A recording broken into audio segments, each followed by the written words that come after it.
Can the FOMC engineer a soft landing for the U.S. economy? Well, our chief equity strategist and economist, John Blank, says that really depends on the housing market.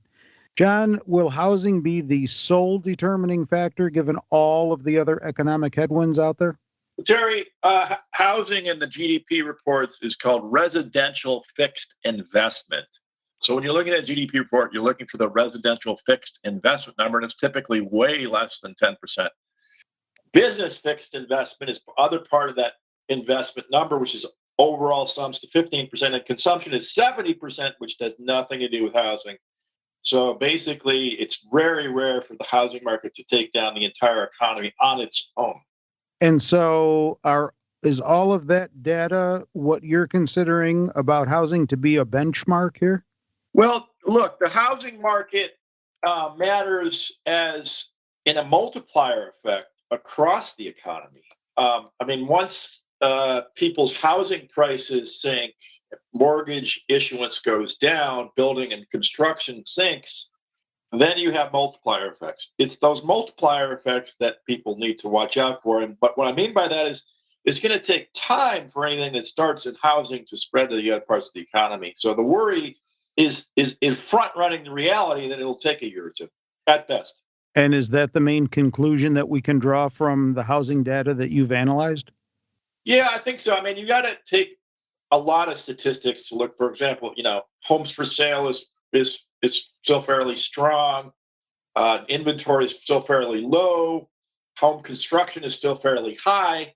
And demand is telling you all of that. It's telling you demand is still fairly strong, even in the face of these rises in 30-year fixed mortgage rates. Some of that's because people locked in mortgages. Others parts of that are, the mix of demand buyers is shifting towards those who can afford and are qualified for at these higher rates. And that's still enough demand to push, to hold up the housing market. So what does all this say about your outlook for the U.S. housing market for the year? Well, for 2022, I stay bullish. Like I said, we need to spend time watching all of the starts, permits, home sales, inventories, and the like sink into a picture of oversupply. And that is going to take us 12 to 18 months at least. And how much of the Treasury yield curve impacts housing? The Treasury yield curve, the 30-year fixed mortgage rate, you can kind of infer out of the 10-year Treasury rate if you just basically tack on 3% to it. So if we got 2.5% to 3%. So if you got a 2.85 10-year, you're going to look at basically around a 5 to 5.25 fixed mortgage rate. What about all the other factors affecting the U.S. economy? You've got unemployment data, inflation, Fed interest rate policy, especially in light of the Fed chief's recent comments on interest rate hikes, which kind of gave a jolt to the market. Yeah, well, let's go through what's going on here. The Fed has two statutory mandates: full employment and stable expected consumer price inflation at a core rate of somewhere around 2% on average. So we have full employment at 3.5, 3.4, 3.6%. That's in the game. So he's met and he's managing full employment. And he's got a 7.5%, 6.5%, 8.5% CPI, depending on what measure you're looking at. That's way high from the two. So given that one is met at full employment, the other is way above the CPI at 2, he has no choice under a statutory mandate to do anything but raise rates. And obviously the thing is so bent out of shape from 2 to 6.5 at the best that he's got to raise them fast and sooner. So that's what he's doing.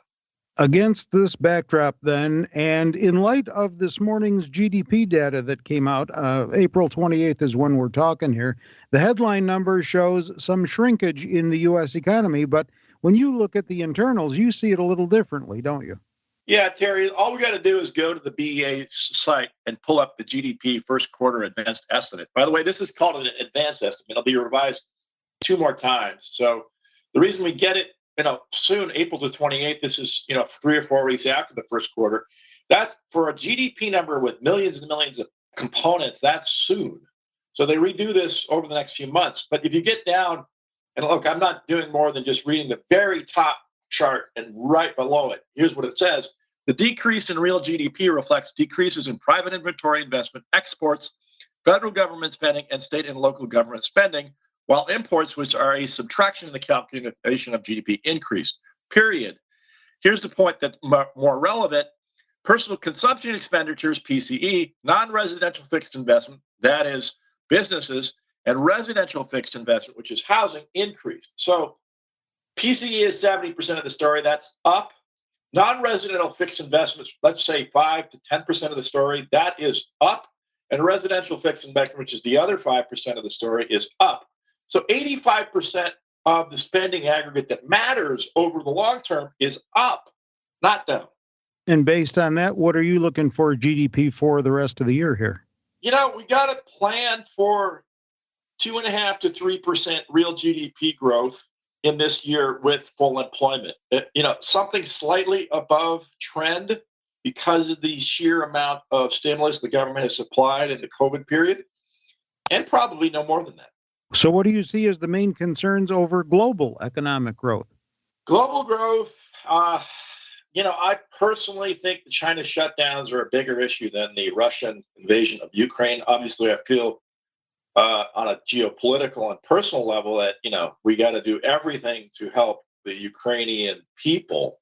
But, speaking about macroeconomics, China is just a bigger number and a bigger subject. So we got to basically decide China matters more. Okay, 3 large cap stocks that are not very interest rate sensitive right now that you flagged are AutoNation, Marriott International, and Target. Yeah, let's talk AutoNation first. Zacks ranked number 1, value score of A, growth score of A, momentum score of B. It's pulled back here to the 114 level. Target prices are 131. I mean, it's a stock that's got more juice in this environment where you've got people buying used cars and new cars, and there's a big supply shortage out there. Mm-hmm. Marriott International, Terry, $180. This stock is at new highs. Fascinating story. Again, value score of C, growth score of B, momentum score of A. It reports on May the 4th, which is coming up. So, but they've never lost, or not. They only back in the COVID pandemic they miss. That stock, only person. It's basically all fully priced, but it's a solid stock right now. Target, I'm looking at 230 and the target price is 290. Again, a nice pullback here for Target. Zacks score of 1, growth score of A, value score of C, which is not bad. It's not good, but it's not bad. Very hard not to like Target on a short-term trade at 290. Our chief equity strategist and economist, John Blank, looking at housing's impact on our economy. And with John, I'm Terry Ruffalo.